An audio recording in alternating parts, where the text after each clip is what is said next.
I have yet to give a speech or have a meeting where somebody doesn't ask me the millennial question. What's the millennial question? Apparently, millennials as a generation, which is a group of people who were born approximately 1984 and after, are tough to manage. And they're accused of being entitled and narcissistic and self-interested, unfocused, lazy. But entitled is the big one. And because they confound leadership so much, what's happening is leaders are asking the millennials, what do you want? And millennials are saying, we want to work in a place with purpose, love that. We want to make an impact, whatever that means. We want free food and beanbags. And so somebody articulates some sort of purpose, there's lots of free food and there's beanbags, and yet for some reason they're still not happy. And that's because they're missing, there's a missing piece. What I've learned is that I can break it down into 4 pieces, right? There are four things, 4 characteristics. One is parenting, the other one is technology, the third is impatience, and the fourth is environment. The generation that we call the millennials, too many of them grew up subject to, not my words, failed parenting strategies, where, for example, they were told that they were special all the time. They were told that they could have anything they want in life, just because they want it, right? They were told, some of them got into honors classes, not because they deserved it, but because their parents complained. And some of them got A's, not because they earned them, but because the teachers didn't want to deal with the parents. Some kids got participation medals. You got a medal for coming in last, right? Which the science we know is pretty clear, which is it devalues the medal and the reward for those who actually work hard. And it actually makes the person who comes in last feel embarrassed because they know they didn't deserve it. So it actually makes them feel worse, right? So you take this group of people and they graduate school and they get a job, and they're thrust into the real world, and in an instant, they find out they're not special, their moms can't get them a promotion, that you get nothing for coming in last, and by the way, you can't just have it because you want it, right? And in an instant, their entire self-image is shattered. And so you have an entire generation that's growing up with lower self-esteem than previous generations. The other problem, to compound it, is we're growing up in a Facebook, Instagram world. In other words, we're good at putting filters on things. We're good at showing people that life is amazing even though I'm depressed, right? And so everybody sounds tough, and everybody sounds like they got it all figured out. And the reality is there's very little toughness, and most people don't have it figured out. And so when the more senior people say, well, what should we do? They sound like, this is what you got to do. And they have no clue. Right? So you have an entire generation growing up with lower self-esteem than previous generations, right? Through no fault of their own. Through no fault of their own, right? They were dealt a bad hand, right? Now let's add in technology.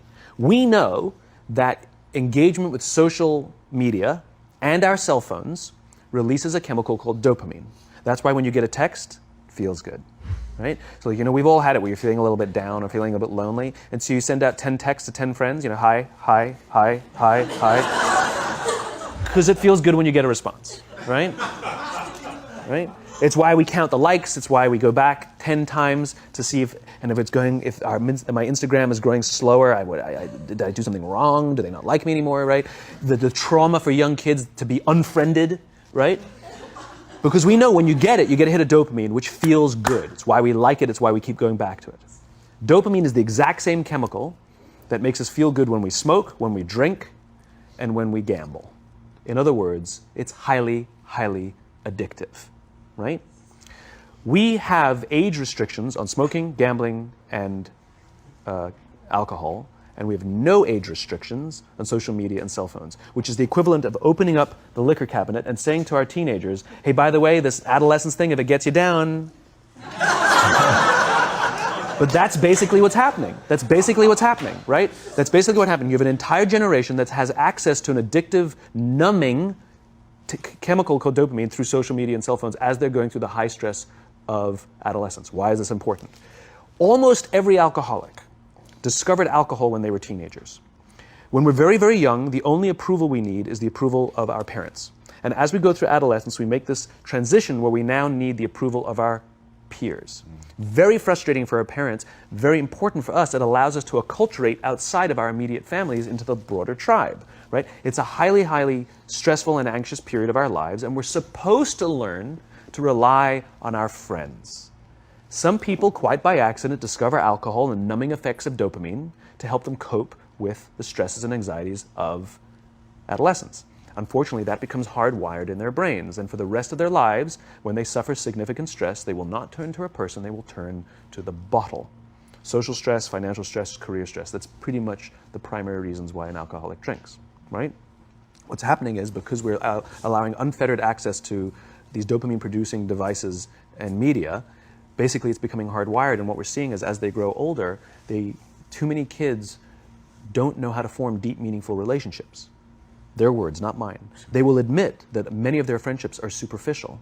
They will admit that their friends, that they don't count on their friends, they don't rely on their friends, they have fun with their friends, but they also know that their friends will cancel on them if something better comes along. Deep, meaningful relationships are not there because they never practice the skill set, and worse, they don't have the coping mechanisms to deal with stress. So when significant stress starts to show up in their lives, they're not turning to a person, they're turning to a device, they're turning to social media, they're turning to these things which offer temporary relief. We know, the science is clear, we know that people who spend more time on Facebook suffer higher rates of depression than people who spend less time on Facebook, right?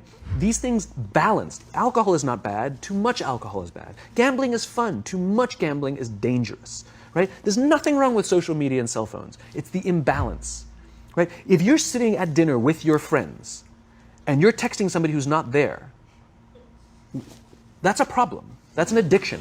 If you're sitting in a meeting with people you're supposed to be listening to and speaking, and you put your phone on the table, face up or face down, I don't care, that sends a subconscious message to the room that you're just not that important to me right now, right?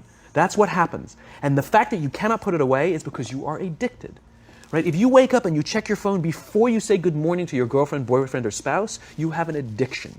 And like all addiction, in time, it'll destroy relationships, it'll cost time, and it'll cost money, and it'll make your life worse, right? So you have a generation growing up with lower self-esteem that doesn't have the coping mechanisms to deal with stress, right? Now you add in the sense of impatience, right? They've grown up in a world of instant gratification. You want to buy something, you go on Amazon, it arrives the next day. You want to watch a movie? Log on and watch a movie. You don't check movie times. You want to watch a TV show? Binge. You don't even have to wait week to week to week, right? I know people who skip seasons just so they can binge at the end of the season, right? Instant gratification. You want to go on a date, you don't even have to learn how to be like, hey. You don't even have to learn and practice that skill. You don't have to be the uncomfortable one who says yes when you mean no, and says no when you mean no, and yes when you... You don't have to swipe right. Bang, I'm a stud. Right? You don't have to learn the social coping mechanisms, right? Everything you want, you can have instantaneously. Everything you want, instant gratification. Except job satisfaction and strength of relationships, there ain't no app for that. They are slow, meandering, uncomfortable, messy processes.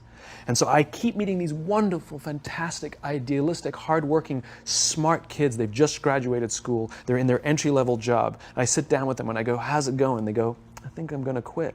I'm like, why? They're like, I'm not making an impact. I'm like, you've been here 8 months. You know? It's as if they're standing at the foot of a mountain and they have this abstract concept called impact that they want to have in the world, which is the summit. What they don't see is the mountain. I don't care if you go up the mountain quickly or slowly, but there's still a mountain. And so what this young generation needs to learn is patience. That some things that really, really matter, like love, or job fulfillment, joy, love of life, self-confidence, a skill set, any of these things, all of these things take time.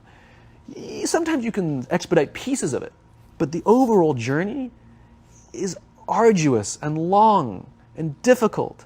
And if you don't ask for help and learn that skill set, you will fall off the mountain, or you will, the worst case scenario, and we're already seeing it, the worst case scenario is we're seeing an increase in suicide rates, we're seeing an increase in this generation, we're seeing an increase in accidental deaths due to drug overdoses, we're seeing more and more kids drop out of school or take leaves of absence due to depression. Unheard of. This is really bad. The best case scenario, those are all bad cases, right? The best case scenario is you'll have an entire population growing up and going through life and just never really finding joy. They'll never really find deep fulfillment in work or in life. They'll just waft through life and it'll be just, it's fine. How's your job? It's fine. The same as yesterday. How's your relationship? It's fine. Like that's the best case scenario. Which leads me to the fourth point, which is environment. Which is we're taking this amazing group of young, fantastic kids who were just dealt a bad hand. It's no fault of their own. And we put them in corporate environments that care more about the numbers than they do about the kids. They care more about the short-term gains than the long-term life of this young human being.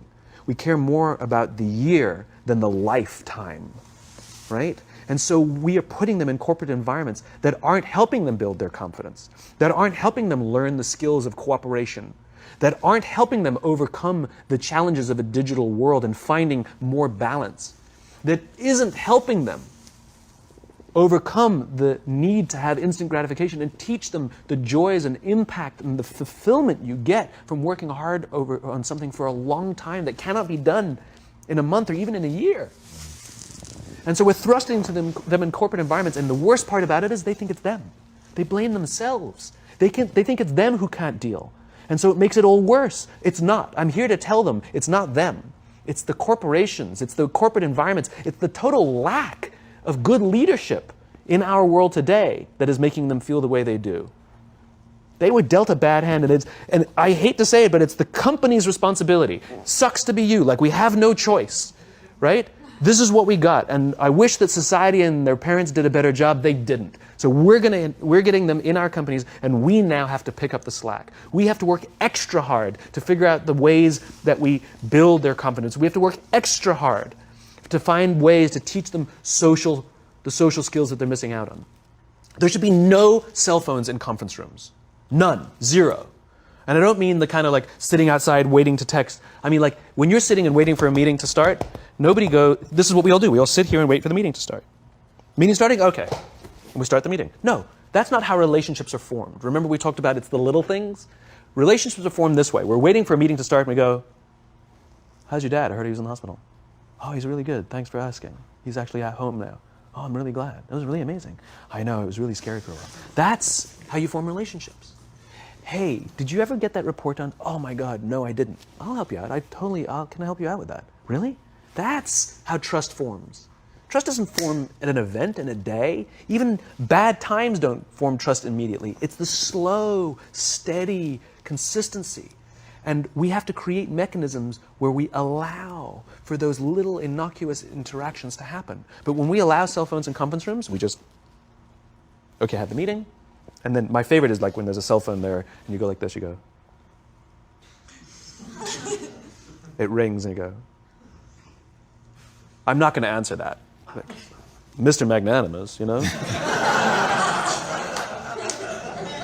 When you're out for dinner with your friends, like, I do this with my friends. When we're going out for dinner and we're leaving together, we'll leave our cell phones at home. Who are we calling? Maybe one of us will bring a phone in case we need to call an Uber or take a picture of our meal. That goes without saying, come on. I'm an idealist, but I'm not insane. You know? Not a heathen. I mean, it looked really good. We'll take one phone. And so it's like an alcoholic. The reason you take the alcohol out of the house is because we cannot trust our willpower. We're just not strong enough. But when you remove the temptation, it actually makes it a lot easier. And so when you just say, don't check your phone, people literally will go like this. And somebody will go to the bathroom, and what's the first thing we do? Have the phone. Because I wouldn't want to look around the restaurant for a minute and a half, you know? But if you don't have the phone, you just kind of enjoy the world. And that's where ideas happen.